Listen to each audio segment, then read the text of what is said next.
Well, thank you for staying with us here on THV 11 Plus for Arkansas News Now. I'm Tamer Knight, joined by meteorologist Tracy Bean. And Tracy, it was a cold morning, but I think the temperatures are going to be quite pleasant on this New Year's Eve. Yeah, it's not too bad of a way to maybe end the year and start anew. We're going to continue to see these above average temperatures as we are heading into the first part of the year. And what's even better about this is that we are going to see them as we are all trying to get back to work and school on Monday. But we'll go ahead and start with New Year's Eve here. Again, we are at 55 degrees in central Arkansas, already starting to see some 60s to our south. Highs today around 58 in central Arkansas. And again, and going over that 60-degree mark to our south, we've got that westerly wind that's warming things up a little bit. Now today, hour by hour, it's going to be beautiful. Again, a fairly light winds and looking for that high, as I mentioned, in the mid to upper 50s. And as you are heading out tonight, probably need a little jacket. We are looking for those temperatures to drop into the 40s, but it's not too bad out there. Now for New Year's Day, again, another gorgeous day, and we're going to continue to see a bit of a warming trend. Lots of sunshine before a few clouds start to roll in late afternoon, but still looking for those highs in the mid-60s. Thank you, Tracy. A suspect is now in police custody after being accused in an infant's death. Little Rock police have arrested 23-year-old Aaron Sowles. Authorities were called to Clifton Drive due to an unresponsive baby. The infant died en route to the hospital while paramedics performed CPR. After an investigation, detectives ruled the death a homicide. Saul has been charged with capital murder. And 1 week after a Christmas Eve fire, crews were at work again yesterday, knocking down the flames of a vacant building, a vacant home, historic home near the governor's mansion. The property listed as the Pickard rental house and had more than 120 years of history. Firefighters say they arrived just before 7 yesterday, with crews on hand for hours to tamp down those hot spots. But this fire, along with another at the old Rotary Club building last week, is a sign of a pattern that typically emerges this time of year. It is a little alarming to see the amount of house fires that we've had, but it's cold. We know that when it gets really cold at night, folks are usually just trying to look for a place to warm up. At this point, the speculation would be homeless, trying to get inside and get warm. With the weather change, they'll get into the vacant or unoccupied structures and light a fire to keep warm, and not always a safe fire. Fire officials stress getting the word out to unhoused neighbors about warming shelters and ask homeowners to report anything suspicious if they live near vacant properties. And Pine Bluff has selected a new top first responder in their fire department. Randy Compton will be the city's new chief, and Mayor Vivian Flowers made the announcement just last night. Compton will officially begin tomorrow, and he has more than 30 years of service to the area, and Compton has collaborated with federal, state, and county public safety, including the Alcohol, Tobacco, Firearms, and Explosives, or ATF, along with the FBI and Arkansas State Police. And early voting continues for primaries in 2 special elections to fill vacancies in the legislature. One here in Central Arkansas, the other in the River Valley. About 5 dozen people cast ballots in the Democratic Party primary for the House District in parts of North Little Rock and Sherwood. Democrats are eyeing this race as a potential flip, with Cordelia Smith Johnson facing Alex Holliday. Early voting is open for 2 weeks up through Election Day, Tuesday, January 6th. There are 2 early voting locations, the Pulaski County Regional Building in Little Rock and First Christian Church of Sherwood. They are open from 8 to 5, but they will not be open on weekends or on New Year's Day. More polling locations will open on Election Day in local precincts. The other race pits have 5 Republicans vying to fill the vacant state Senate seat following the death of Gary Stubblefield earlier this year.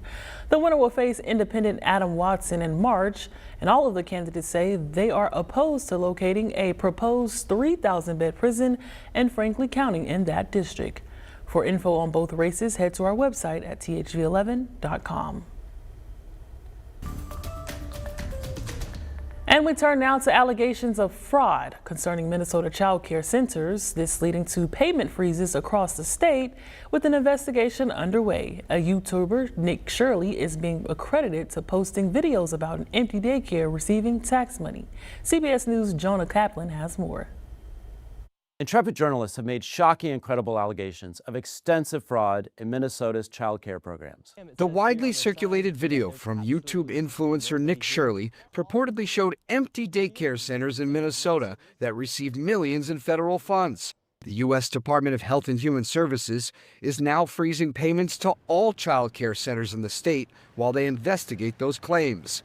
HHS leaders outlining new steps to combat fraud, saying all payments across the country handled by the Administration for Children and Families will require a justification and a receipt or photo evidence before we send money to a state. They also want Governor Tim Walz to conduct a comprehensive audit of the state's child care centers. HHS is launching a fraud reporting system hotline, too. Any dollar stolen by fraudsters is stolen from those children. But several of those daycare centers featured in Shirley's video are pushing back against those fraud claims. This door is locked. Like ABC Learning, which shared with us security camera footage showing parents dropping off children on the same day Shirley visited. In this video, you can see Shirley arriving at the center, time-stamped around noon. Within the hour, this woman arrives at the door with a stroller. A few hours later, another larger family goes inside. Just yesterday, CBS Minnesota visited that same licensed facility where we found about a dozen kids. The daycare's owner says this latest move is political. What did I do? I'm just a typical human being who wants to live and do the right thing. I have kids to feed. Minnesota Governor Tim Walz in a statement defending his administration's record and also pushing back and pointing to President Trump in particular about this freeze and the federal government's targeting of Minnesota, saying in this statement, "We've spent years cracking down on fraudsters. It's a serious issue, but this has been his plan all along. He's politicizing the issue to defund programs that help Minnesota." CBS News and CBS News Minnesota has also visited many of the daycare sites that were cited and mentioned in that Nick Shirley video. We've seen and heard from neighbors as well that kids were showing up there, and we're also hearing again from people pushing back on those claims. HHS, meanwhile, has not provided any update on what's going to happen, especially next week as parents come back to work and people rely on these daycare centers as life resumes coming up in 2026. Jonah Kaplan, CBS News, Minneapolis. The Centers for Disease and Control Prevention says there are at least 7.5 million flu cases this season. The new data being reported on December 20th with more than 80,000 hospitalizations and 3,100 deaths as well. The CDC adds that at least 8 kids have died due to the flu. Colorado, Louisiana, New York, South Carolina are a few states with very high cases. Arkansas also being rated as high. A number of factors. One, we've seen that vaccinations, there's been about 3 million less doses given this year so far. The new variant subclade K was not included in this year's flu shots, but doctors do strongly recommend getting the vaccine. And last week's unemployment claims have dropped despite a weakening labor market. This is according to the Labor Department. In the week ending Saturday, December 27th, the rate fell by at least 16,000 to 199,000 total. This is compared to the weeks previous of at least 215,000. These applications can be seen as a precursor to potential layoffs and a strong indicator of the current job market. And more New Year celebrations across the world, where this one event was held. That's still ahead on THV 11 News at noon. Our New Year's Eve is beautiful, but we've got a warm 2026 ahead. We'll talk more about these more spring-like temperatures coming up.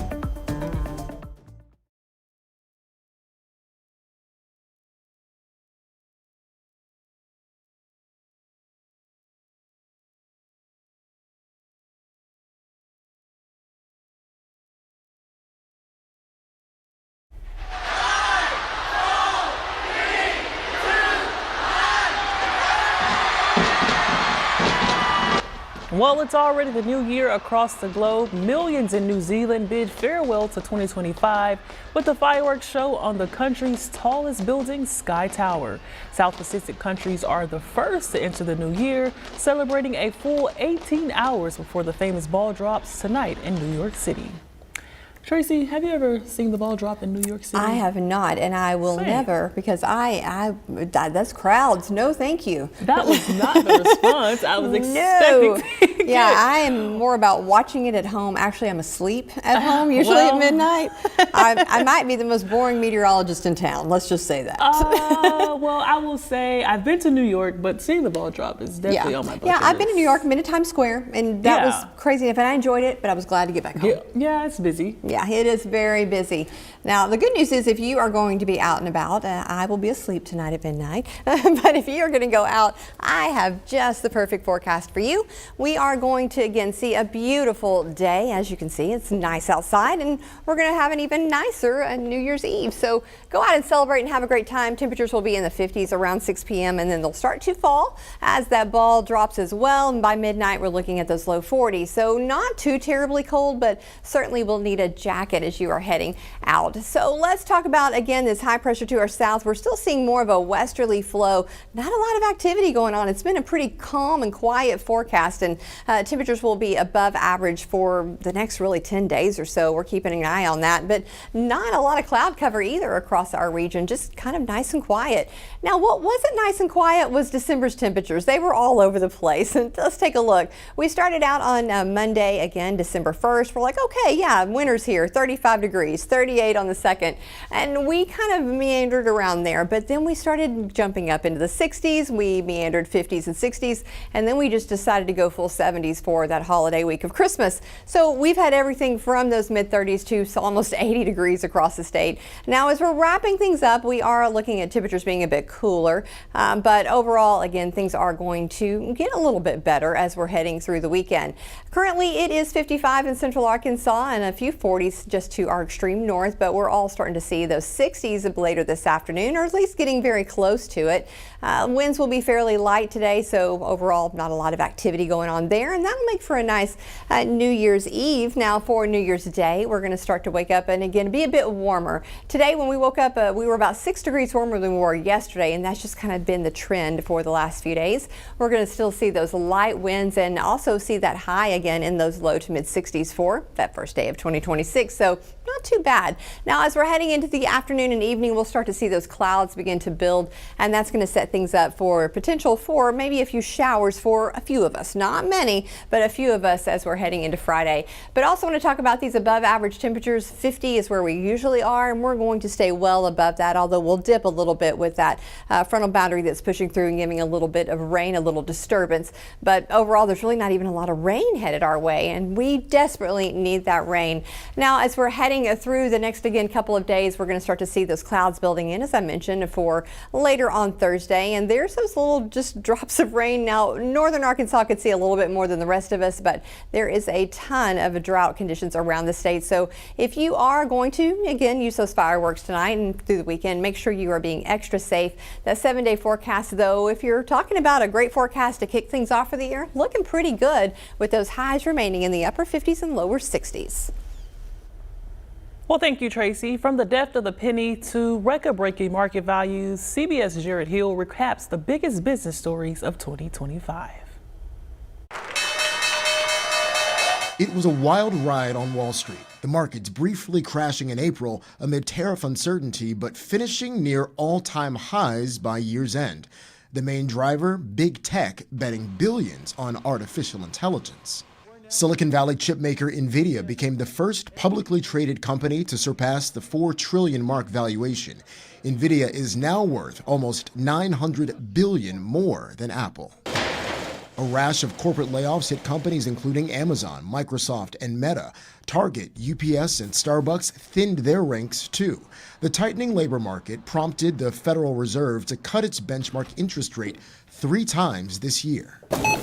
Americans continued to battle high grocery prices, beef and eggs jockeying for the top spot. It seems inevitable the prices seem to go up with everything. But while consumer sentiment weakened, spending remained strong. President Trump signed an executive order paving the way to keep TikTok operating, requiring the Chinese-based parent company to divest and placing the platform under the control of a group of American investors. They include Oracle's Larry Ellison, the father of David Ellison, chairman and CEO of Paramount Skydance, the parent company of CBS. Paramount's 2025 merger with Skydance received regulatory approval shortly after Paramount settled President Trump's lawsuit against 60 Minutes. A giant leap for space tourism with a 10-minute flight of known origin but unknown cost. Blue Origin's New Shepard rocket carried its first all-female crew to suborbital space, including singer Katy Perry and CBS's Gayle King. It's really quiet and peaceful, and you look down at the planet and you think, that's where we came from? And to me, it's such a reminder about how we need to do better, be better. Flying domestically got real, with the government requiring a real ID or other acceptable form of identification, like a passport, for flights in the U.S. Branding backlash stoked culture wars and drove stock prices. From Sydney Sweeney's American Eagle jeans ad. Sydney Sweeney has very keen. You see what I did there, right? To Cracker Barrel's logo redesign, the public weighed in. American Eagle stock went up and Cracker Barrel's went down. Millions of Americans unboxed Labubus, a Chinese-made plush toy that nearly tripled Pop Mart's profits this year. Labubu cemented their place in toy history when fake ones called Lafufus hit the market. It just came to the United States and it's just like all over the place. Americans also sunk their teeth into Dubai chocolate. Riffs on the Middle Eastern pistachio cream-filled confection hit stores across the country in 2025. That familiar staticky sound is no more. AOL ended its dial-up internet service, but you can still use free AOL email accounts. Goodbye. And after 232 years, it's a wrap for the penny. The U.S. Mint in Philadelphia struck the final circulating 1-cent coin. Until it's phased out, the penny remains legal tender, still good for buying and wishing. Jared Hill, CBS News, New York.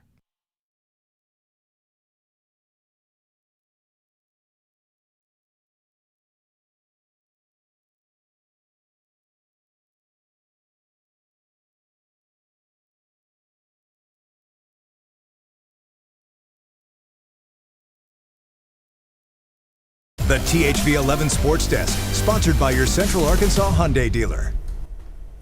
Amidst the ever-changing world of college athletics, Arkansas's attempts to support student athletes through NIL has been, well, ever-changing. The Razorbacks have already created and disbanded a couple of NIL collectives, and yesterday, a new partnership with the same goals. The Razorbacks joined forces with The Link U, a group that already works with Alabama, Texas A&M, and Baylor. The goal? To raise funds and provide NIL partnerships for Razorback student athletes on top of the amount already allotted via revenue sharing. Arkansas Athletics Director Hunter Yurachek said what you see on your screen there in a statement along with the release. Hopes to, quote, give our fans and donors the opportunity to easily support our teams or specific athletes. So every day bringing something new to college athletics. While Hunter Yurachek's figuring out how to pay players, college basketball is grappling with exactly who can play. Last week, Baylor added a player mid-season who was previously taken in the NBA draft but never signed an NBA contract and is from overseas, so he never played college basketball. John Calipari has some thoughts on the matter. If you go pro, I don't care what country you're from, you leave your name in, you cannot play college basketball. If you transfer mid-season, can't play. You got to sit out. How about we just do that stuff? We can do it without having Congress and the Senate getting 60 votes. We can do that. Let them sue us on that stuff. I wish you wouldn't have asked me that question. So that statement from Cal was 2 days ago, and then yesterday, NCAA President Charlie Baker putting out this statement clarifying that no player who has signed any NBA contract will be given eligibility, and the NCAA will continue to, quote, work to protect college basketball. Hey, speaking of college basketball, the actual games, Arkansas State took down Arkansas Tech last night by 44 points. The Red Wolves up to 10-4 now to start the Ryan Pannone era. They're back in Sun Belt play Saturday when they host James Madison.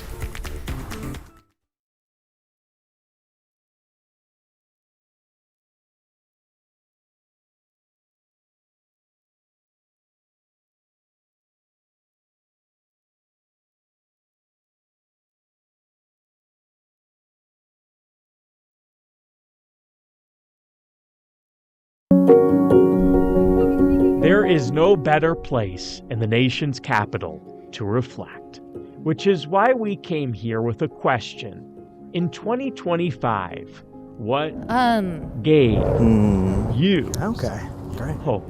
Nothing can get worse. 2025 was quite the time. People were laid off, they were let down, the government shut down. What was the question, sorry? What gave you hope? My mother here, she took out her whole dining room table setup and put in crates and shelves and boxes and is helping to feed our community. Even in dark times, there are still people doing the good work. You know, it was a hard and chaotic year, but I have 2 kids. They're 7 and 5, and they started asking questions about the world, about the news, about hard subjects. Seeing that they always wanted to help people, or they always wanted to know who was helping, who was doing a good thing, that gave me hope. What gave me hope in 2025 was actually running the New York City Marathon. It just helped me realize that I could pretty much achieve anything.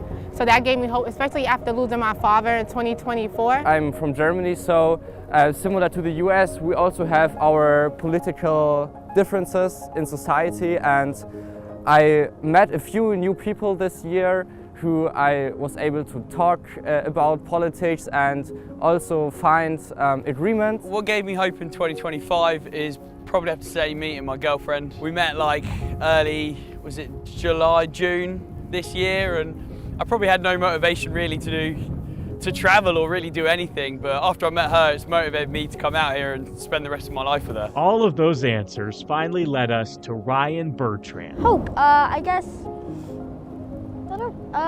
He's a Boy Scout who just learned our national motto. Of many, one, or under many, one. E pluribus unum, out of many, one. Out of us all, there's only like one thing holding us together as the people. Ryan says that thing is hope. It was there this year. It will return again next. Something good can always bring you out of something bad. How's that for a reflection? In Washington, D.C., Sean Martinelli, WUSA 9. I know we have to hurry, Tracy, but what gave you hope this year? You know, as a mom of adults, to see that my adult kids have made positive just impacts on people, pretty cool. So how about you, real quick? Moving to a new city, a new state with nobody. Yeah, well, you got us. Yeah, and you got us tonight, too. If you're heading out for New Year's Eve, you got beautiful weather, and then for New Year's Day, things are looking nice and warm.